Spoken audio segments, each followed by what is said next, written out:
Yeah, and he actually is that same interview. He said that he's 99% sure it's going to turn out to just be rocks. Yeah. Just be a big rock formation. He says he's not a believer in UFOs. And he says, but he at the same time, I think they are milking it for a little bit of publicity. Well, wouldn't you? Sure, I would. Yeah, I don't blame him. Absolutely. Well, yeah. and we are right now. Yeah. It cracks me up because one of the things that I remember reading in an interview was saying, well, we need to get funding to go do more research on it. Yeah. At which point he was imploring people to go to their website and buy Team Ocean X or Ocean X Team, whichever the name is, buy gear. Yeah, buy their gear. Their shirts and their jackets, their hoodies and stuff. Yeah. I know. All right, well, you're milking that a little bit. Yeah, a little bit. I didn't even check the pricing on those. Maybe I'll buy a hoodie or something like that. There you go.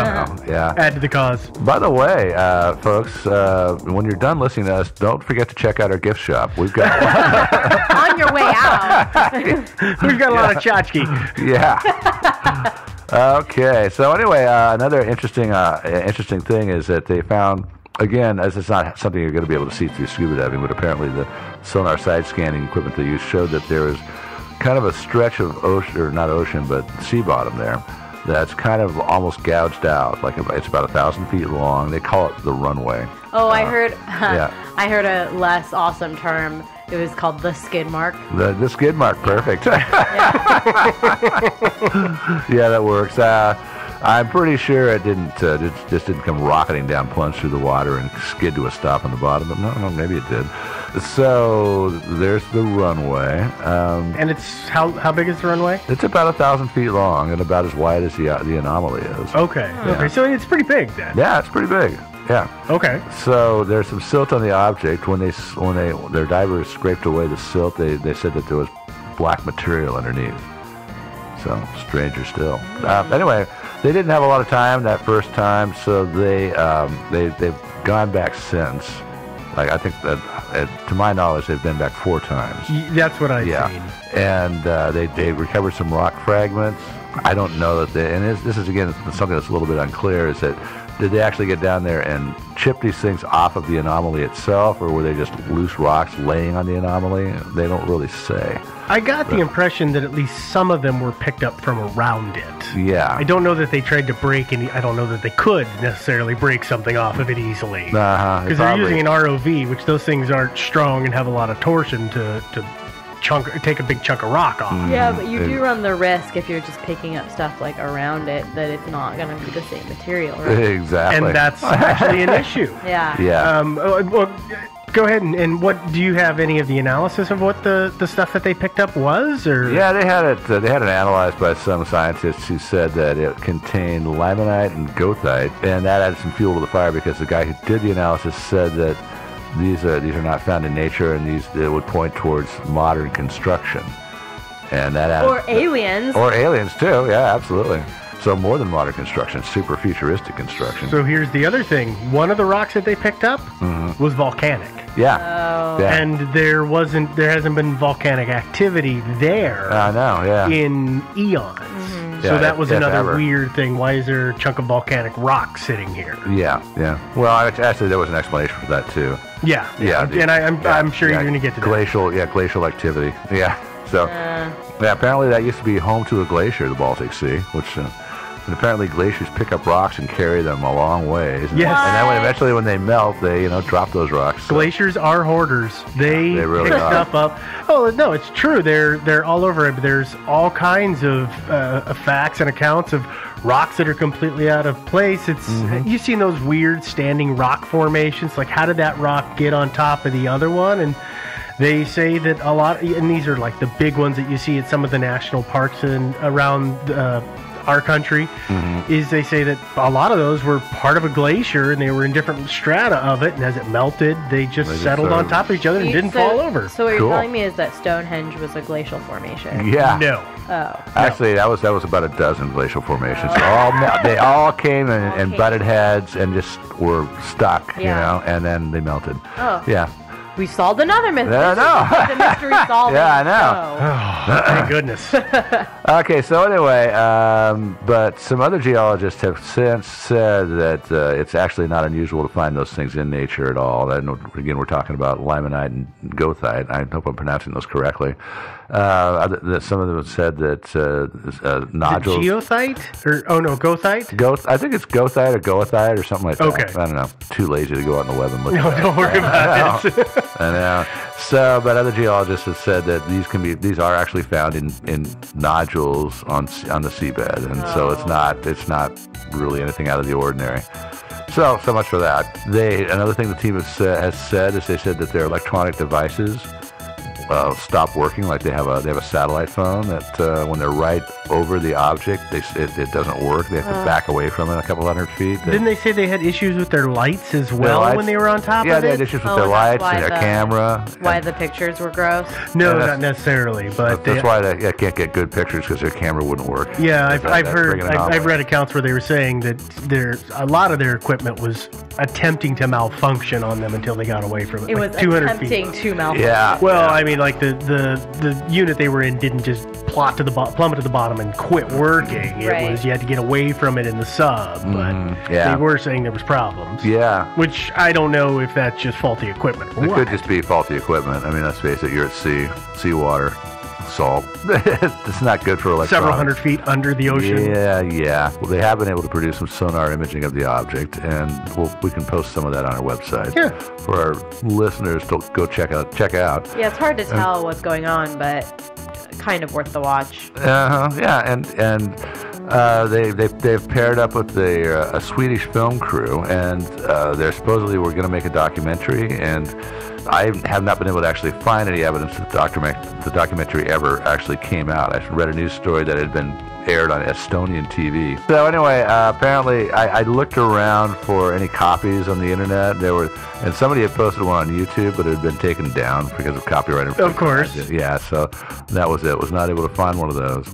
As far as their sonar imaging goes, that has been critiqued by some experts. A guy at, I think, Woods Hole Institute looked at it and pointed out that, number one, side-scanning sonar is not really the best way to image things on the bottom of the ocean. You can find stuff, but you're not exactly getting a real picture of it. And he said that looking at that, it looked like they hadn't calibrated it properly, and it looked like it was kind of low-quality equipment. Because there was echoes in it. There were a lot of echoes and other artifacts in it, and so when you see things that look like straight lines and stuff like that, now it's probably just an artifact of your electronics and not writing it correctly. It's not necessarily doesn't necessarily mean this thing was man-made. It's just something introduced by your equipment. Didn't they say that the same thing about some of the dark areas that are shown on those side scans? Because this is what raged around the internet at first. Is it looks like the Millennium Falcon. I know. It does actually It look kind of does. does, Like the Millennium but then Falcon. it's got these weird dark lines across the top, and you can't tell what's going on. Which it makes it look like maybe those are deep cracks or something. And he was saying that that's also not the same issue because they're kind of straight, but they shouldn't be dark like that. But I'm not really an expert on side scanning sonar. I don't know exactly how it works. I'm kind of assuming that it takes slices of a picture. So what you're seeing in that is probably a reconstruction of a lot of blips that have gone out.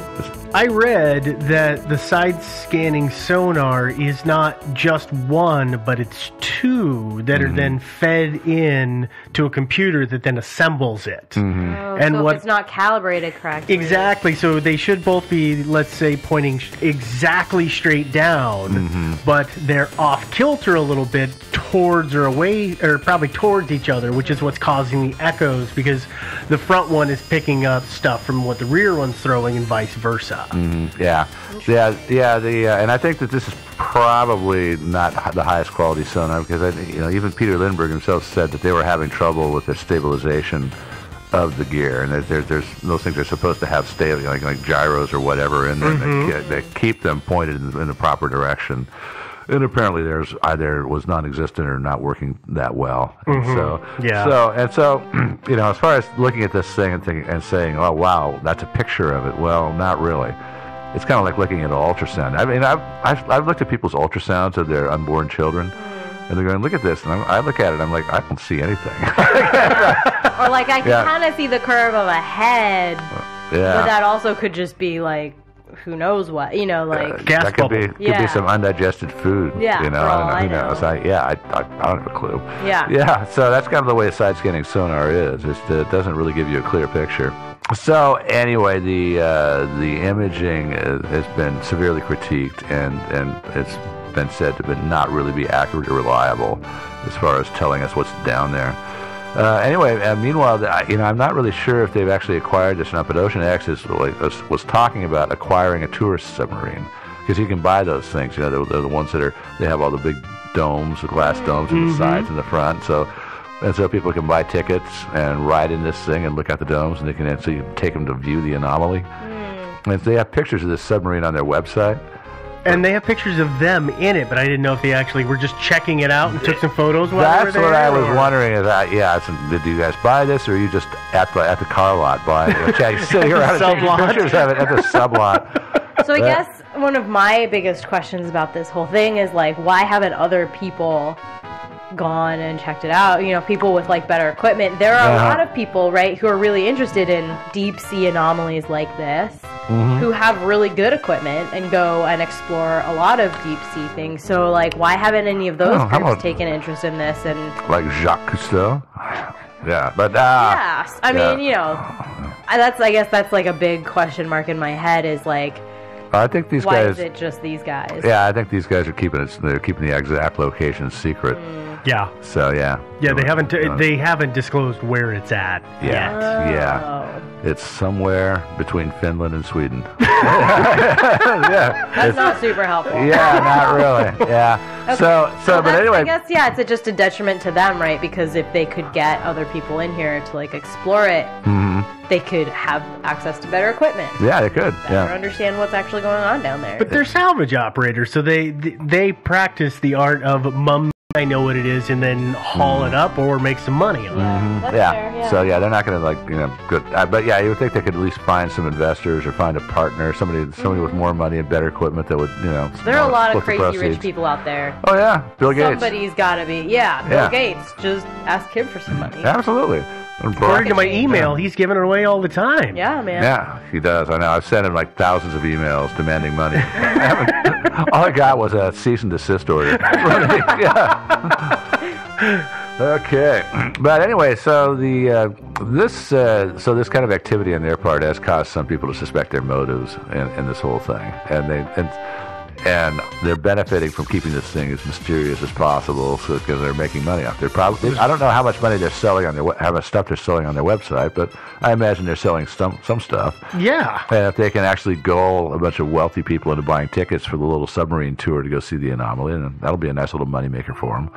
And obviously, the best thing for them is gotten them some publicity, and so nobody ever heard of them before. And now apparently they say that they have actually signed some sort of a deal with some Panamanian Indians who have exclusive rights to this area off the Panamanian coast. Really? And there's shipwrecks out there apparently, like from ships coming from South America and Caribbean islands, whatever, and obviously loaded with lots of gold and stuff like that. And so there's probably there's a lot of money to be made there. Yeah. So if that actually is true, and if that pans out for those guys, then that could make them lots of money. And maybe at that point they'll just say, okay, here's where the anomaly is. We don't care anymore. Here's the latitude and longitude. Yeah. So anyway, other people have put forward some other theories. I mean, we talked about the UFO theory that are out there so far. There's about 4 of them. One is that, of course, it's a UFO. Right. Another theory is that it's a turret from an old battleship. And I don't know that any turret was ever made that was that big. So I don't. Or that I don't that really. shape. Yeah, I was going to say the shape is wrong to me to be a turret. Yeah. Plus, you would think it would have bigger holes in it. Yeah, this is a guy from Discover magazine who put this particular theory out. Yeah, Does he mean that it's like a 200 feet wide turret, right? It's a 200-foot diameter? Turret, yeah. Oh, so that it's like the gun turret. Yeah. The gun turret that rotates on a battleship? I understand that. I just, okay. Uh-huh. Yeah, now, so I was picturing I had something else. Okay. Yeah. I didn't have time to go out and check Jane's fighting ships to see what World War I era battleships were sunk in the Baltic. But those turrets actually on the old battleships like that, they're not really anchored. They just gravity holds them in place. So if a ship sank and it turned over, if it flipped, then that turret could indeed fall off of it and come to rest on the floor of the sea there. But there'd be a nice big shipwreck very close by. Yeah. Yeah. At least fairly close by. Yeah. Right? So and you would think that it would have started to rust pretty severely. Yeah. After that much time. Yeah. So I'm not really buying the whole turret theory myself. But we'll see after they manage to get back out there with a whole lot of money and cool gear and stuff. We'll find out. Another an ex-Swedish sailor, somebody who used to be with the Swedish Navy apparently, put forth another theory, which is that it's the base of a World War II era Nazi anti-submarine warfare structure or device. And I kind of like that theory, actually. I didn't quite get this. I didn't either. Well, so the idea is that they would build this concrete and steel structure, and it would have wire mesh in it. And somehow the wire mesh in this, it's a little vague, the descriptions I've heard, but the wire mesh would spook a submarine's radar systems and cause it to lose its bearings and crash. And that confuses me. I don't know what the guy's talking about because submarines don't generally use radar. When I read it, when I was reading this theory, what I got from it was, remember how we talked about they said that they had issues with their equipment when they were near it? Yeah, exactly. And what I understood it to be was more of it was throwing out some kind of field, I don't know what kind of field that would be, that was going to mess with it, not just mess up its sonar and tell it it's at the wrong depth or angle, but more it would really screw everything up, and then kind of like their sat phone, things would just stop working, and then they would sink to the bottom and be done. And explode. That it could mess with sonar in some way, that it would send back kind of like blips or like anomalous blips or something like that. I don't know. Yeah. The problem I've had with this is I've been reading accounts by journalists who obviously don't know anything about submarine warfare, and the description of exactly how this messed with the submarines is still kind of beyond me. I mean, because it interferes with their radar. Well, submarines don't generally use active radar because it gives away their position. That's right, we've talked about this. Yeah, we have. I learned this on a previous joke. Yeah, exactly. So, Surcouf. Yeah. Surcouf. Also, the Nazis were pretty scrupulous about keeping records, and there would be something in the history books about this. If they had built some enormous structure at the bottom of the Baltic Sea, I mean, we would know. We would know about it. But Joe, we don't know about. I mean, they didn't keep records about the fact that they are now living in the center of the Earth. The Nazis are. Oh yeah, yeah. That's a good point. I thought they were on the moon. Yeah, no, they're in the middle of the Earth. Yeah, with the lizard people. Yeah, they are. I know. Well, because the Earth is hollow. They were pretty careful on their way out the door to destroy stuff like that would give away their position. Right. Yeah. But so as far as the Baltic Sea anomaly, I don't think they would have cared about that at this point. They're wanting to grab all their valuables and just head down and join the what people are they? The lizard people. Yeah. Okay. Yeah. Yeah. So they throw heinous parties. Yeah. They throw awesome. Wicked heinous. Yeah. Okay, so I would have to say that unless there's some major disclosure, some historian comes across some evidence of them building something like this 280 feet down in the Baltic Sea, I'd have to say that this is not a credible theory. Well, I guess the other thing that comes up, right, is how did they build it that deep? Right? Yeah. They probably would have built it on land and then take it out there and drop it. Just dropped it. Yeah. That's the only thing I can think of. And, right, because they wouldn't have been able to. Yeah, and it's conceivable that they could have done something like that. That'd be a major project. I mean, how would you float something that huge and heavy out to the middle of the Baltic Sea and drop it?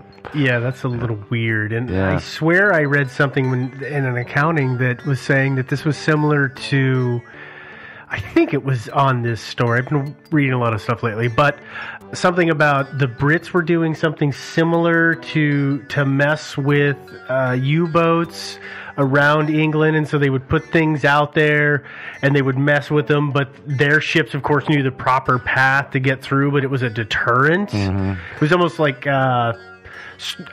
gosh, I can't think of it. Star Wars is the only thing I can think of. Like the Star Wars program that we were going to do in the 80s with Reagan. It was something like that, where it was a bunch of beams of something in the ocean, but it somehow messed them up. But I couldn't find a correlation and make it sync up. So I couldn't follow it. Also, how big a problem were submarines in the Baltic Sea during that war? You know, I mean, like, worth that kind of investment to, like, maybe kind of mess with them? Yeah, maybe, because, I mean, the Soviets, they have a Baltic Sea fleet. Yeah, that's true. Yeah, and so they would have been sending submarines through the Baltic all the time. So yes, that's true. Yeah, so it might have been worth their investment, but it just seems like kind of I had no idea how this supposed thing was supposed to work. Yeah. Usually, anti-submarine defenses tend to be more like things like nets and cables and stuff like that. Maybe it was supposed to be like a net would be there, and then the submarine would be coming along and would trigger something, and they would let the net up, and the submarine would be like, "Oh no, I'm help me!" But yeah, it's too late. Crash, and then they would like pull the net back in, and it would be like released for the next one. I like it. Yeah. So if they crack this thing open, what they're going to find is a whole bunch of Soviet subs in there, rusting Soviet subs. I like it. This sounds very much like every bad movie I've watched, where they're running along and then the net scoops them up. That's what that's akin to me. Well, it was the Nazis, and they did some crazy stuff. Yeah. Let's be honest. Yeah, they did. They did some interesting. They had some ideas that were really bad. No, they had some very unique ideas, I will admit. So you have accepted that they are living underneath us. Oh, yeah. Oh, no, because I don't believe in the lizard people. So therefore, they can't be living with the lizard people, so they're not there. Certainly the Earth is hollow. We all know this, but... and there's yet another theory, which is that this is the drain plug of the world. I mean, it's perfectly round. And so if we pop that, then we'll just drain the oceans, and we'll have so much more land to work with. Perfect. Okay, I made that one up. No, I've actually seen that. Somebody actually said that? No, you did. Yeah. I'm kidding. Yeah, okay. No, it could be the drain plug. Yeah, so what they need to do is go back. Bathtub plug. Yeah, if they go back and look, there's probably a little chain attached to the center of that thing, and they just need to pull on that. Wow. That's my favorite theory so far. Okay, so let's count down the theories one more time. Okay, we've got UFO, the anti-submarine warfare structure / device. Oh no! The turret from an old battleship, rock outcropping, drain plug of the world. So that's 5 theories. What are you guys voting for? Devin? I like drain plug of the world. Okay. Yeah, or Nazi like Venus flytrap net situation. Okay, here we go. Okay. Personally, I think that I'm going more with the rock outcropping, just because it was known that we do know that there was big honking glaciers in that area a long time ago, and they were known to drag stones around, which to me would explain the runway. Yeah. Is if it is on the bottom of a glacier and it's being drug along with the glacier until it finally breaks free and it's really burrowed its way in there, that would make sense to me. Maybe, yeah, something like that's a possibility. And that, you know, if it was being drug along, it was probably being drug along for a really, really long time, right? So that would kind of explain its round shape that had been worn into. And then the glacier would have been scraping across the top of it once it let go of it, so that might explain part of its dome shape. Yeah. I mean, this is me spitballing here, but that's the only thing that I can come up with that makes sense. Yeah. The fact is that nature produces all sorts of interesting objects all the time that seem incredible, but it's totally just nature. Yeah, it's totally nature. It's just randomness. What do you like, Joe? I'm kind of between rock outcropping and drain plug. Yeah. Yeah, but I'm going to have to flip a coin here. Yeah. Hang on. Flip. Tink. Rock. Yeah, that's how lazy I am. I'm too lazy to get up and go find a quarter. Yeah. Okay, it's a rock outcropping. All right, there you go, folks. Solved. Mystery solved. Yeah, this is kind of a short episode. Sorry, I know that's probably going to be disappointing to a lot of you. Yeah, but next time... That's okay. You just listened to an hour and a half last week. Yeah, exactly. It's true. Okay. So anyway, if you all would like to find cool pictures of their sonar scans and other stuff, and also links to various sources, check out our website, which is thinkingsidewayspodcast.com. And you can leave comments. You can check out our links, listen to episodes there.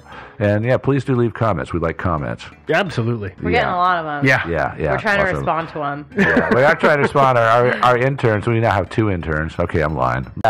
Also, you can find us on iTunes. So if you do find us on iTunes, please subscribe and leave us a review and a rating. We'd love that. Yeah, well, we've been getting more and more on there, and that's always fun to go see, which is a good time. Yeah, So, and it's good feedback, too. Yeah, Some of you have left a little notes, and we're going to try and take care of that. Yeah, absolutely. Not all of it's 100% positive. Sometimes people have some Sometimes valuable... it's only 90% positive. It's fine. Constructive criticism is perfectly acceptable. It's very helpful. And also people have been giving us ideas and stuff like that, too, which is great. Yeah. Anyway, besides iTunes, you can also find us on Stitcher.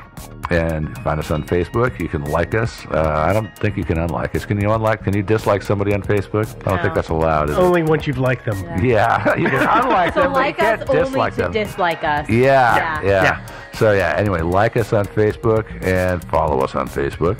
And if you want to send us an email, our email is thinkingsidewayspodcast@gmail.com. I think Joe is like the Jewish mother of our show. Huh? Why so? Just always guilting everyone into things. Why don't you listen to us? Don't you love us? And like, You should be so lucky.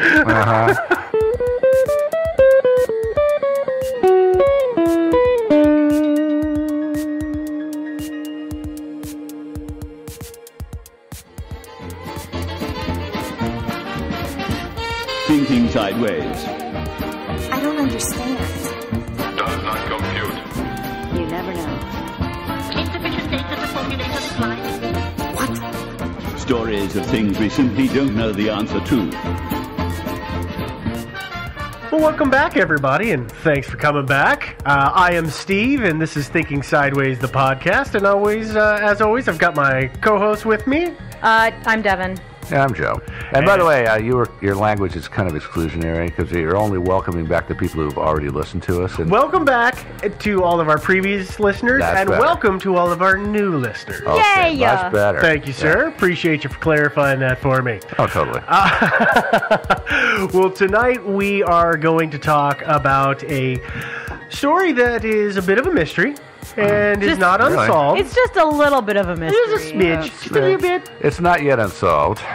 It's not. Shortly to be solved. Oh, yeah. okay. So it's still unsolved at this moment, but not until you get your hands on it. Absolutely. I got it. Okay. Now, well, Team Sideways is going to crack this one like a walnut. Apparently, we do that every week. Sorry, Yeah. everyone. all right. Well, let's get into this. So, just a little background how I got this particular story is I just finished reading recently the book, the Code Book by Simon Singh. Yeah, I read that book. I liked it. I didn't. You didn't? No. Are you gonna? No. Why? Why would I? Why you guys wouldn't are you? now obviously like really, really good at this stuff, right? Oh, so yeah, like, totally. Cryptography? Yeah. That's why we Yeah, work, that's I why need we to- work for the NSA. I need to get better at the other stuff that's happening. Yeah. Like, who needs like 3 code breakers on Oh, the show? yeah, good point. That's I suppose. true. Yeah. That's true. Just well, saying. Yeah. obviously we've given away that the Code Book is about code breaking. Oh. And it's I also didn't about the realize that history of ciphers. And it is. It's a only about really the history interesting of book. ciphers. Yeah. And it's by a guy named Simon Singh. And anybody who's interested in ciphers, go pick that book up. It's really awesome. And it's very readable. Yeah, very yeah. enjoyable. It's a very good and easy read. But one of the stories that he tells in there is about the Beale cipher. And I read about it briefly before, but once I read his accounting of it, I really got interested in it, and I decided that we needed to take some time to really look into it. So let's just kind of start at the beginning, and let's start with how the story goes, because this story's been retold a number of times, but we're gonna do the best we can with the accounting of it. Are we just gonna do like a this is how everything's kind of all the way always told, or or what? Well, I mean, if we see things that have different accountings, I think that we'll have to bring those up. Okay. Maybe. I thought a quick abstract, I guess you would say. Okay, buried treasure, mysterious cipher. Everybody's puzzled for 200 years. Okay. There you go. All right, let's get into the theories. Okay. So the story begins in 1820, January of 1820, when a gentleman by the name of Thomas J. Beale arrives in Lynchburg, Virginia, and checks into the Washington Hotel.